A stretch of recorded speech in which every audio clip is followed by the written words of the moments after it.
One of the most awful things about ADHD has nothing to do with distraction.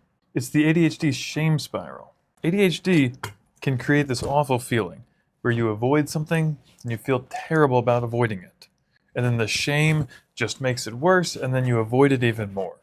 It compounds with things like task initiation difficulties, task paralysis, and just can really overwhelm someone.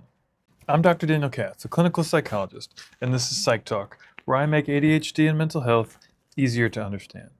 So here's what that spiral can look like. You need to respond to an email, and you keep just putting it off. Then 3 days later, you start thinking, this is absurd. Why can't I just respond to this simple email? Once shame gets attached to the task, opening your inbox doesn't just feel like answering an email anymore. Now you have to also confront the fact that you've been avoiding it. So you avoid it again, and then shame gets worse. And for some people with ADHD, this can happen with all sorts of things like bills, paperwork, dry cleaning, texts, even making doctor's appointments. And telling yourself, stop being lazy, just do it, might give you a little burst of urgency, but over time, that just compounds the shame, and then it makes the task feel even more threatening.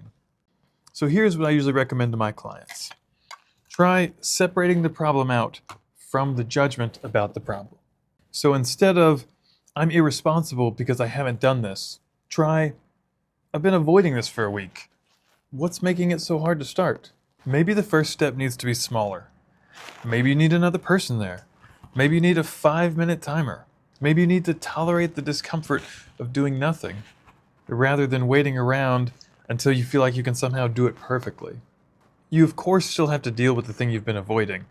Compassion doesn't mean that you avoid accountability, but it does help remove some of that shame that's making accountability even harder. Save this video for the next time you find yourself stuck in that shame spiral.